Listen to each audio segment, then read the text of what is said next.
ಇನ್ನು ಆರ್ಎಸ್ಎಸ್ ಪಥಸಂಚಲನಕ್ಕೆ ಯಾವ ಕಾರಣಕ್ಕೆ ಅನುಮತಿ ಕೊಡಬೇಕು? ಆರ್ಎಸ್ಎಸ್ ನೋಂದಾವಣೆಯೇ ಆಗಿಲ್ವಲ್ಲ ಅಂತ ಹೇಳಿ ಖರ್ಗೆ ಕಿಡಿಕಾರಿದ್ದಾರೆ. ಆರ್ಎಸ್ಎಸ್ ಪಥಸಂಚಲನಕ್ಕೆ ಯಾಕೆ ಅನುಮತಿ ಕೊಡಬೇಕು? ನೋಂದಾವಣೆ ಆಗಿದ್ಯಾ? ಆಗಿಲ್ವಲ್ಲ, ಯಾಕೆ ಕೊಡಬೇಕು?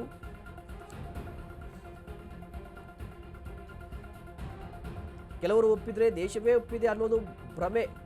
ಆ ರೀತಿ ಭ್ರಮೆ ಬೇಡ. ಇಳಿದ ತಕ್ಷಣವೇ ಭದ್ರತೆ ಕೊಡೋಕೆ ಆಗೋದಿಲ್ಲ. ದೊಣ್ಣೆ ಹಿಡಿದು ಪಥಸಂಚಲನದ ಅಗತ್ಯ ಏನಿದೆ? ದೇಶಕ್ಕೆ ಕೆಲಸ ಮಾಡುವ ಎಲ್ಲಾ ಸಂಸ್ಥೆ ರಿಜಿಸ್ಟರ್ ಆಗಿವೆ. ಆರ್ಎಸ್ಎಸ್ ಮಾತ್ರ ಯಾಕೆ ರಿಜಿಸ್ಟರ್ ಆಗಿಲ್ಲ? ಯಾಂಕರ್ಗೆ ಮಾತಿದು.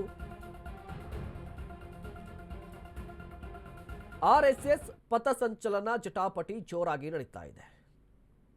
ಚಿತ್ತಾಪುರದಲ್ಲಿ ಆರ್ಎಸ್ಎಸ್ ಪಥಸಂಚಲನಕ್ಕೆ ಅನುಮತಿ ಕೊಟ್ಟಿಲ್ಲ. ಈಗ ಕೋರ್ಟ್ ಮೆಟ್ಟಿಲೇರಿದೆ. ಕೋರ್ಟಲ್ಲಿ ವಾದ ಪ್ರತಿವಾದ ಆಗಿದೆ. ವಿಚಾರಣೆ ಕೂಡ ಆಗ್ತಾ ಇದೆ. ಮತ್ತೊಂದು ಕಡೆ ಆರ್ಎಸ್ಎಸ್ ವಿರುದ್ಧ ಪ್ರಿಯಾಂಕ್ ಖರ್ಗೆ ವಾಗ್ದಾಳಿ ಮುಂದುವರಿಸಿದ್ದಾರೆ.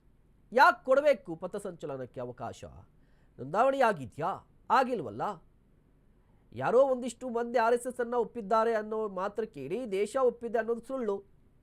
ಜೊತೆಗೆ ಭದ್ರತೆ ಕೊಡೋದಕ್ಕೆ ಕೇಳಿದ ತಕ್ಷಣ ಭದ್ರತೆ ಕೊಡೋಕ್ಕಾಗುತ್ತಾ? ಇದರ ಜೊತೆಗೆ ಪಥಸಂಚಲನದ ಅಗತ್ಯತೆ ಏನಿದೆ?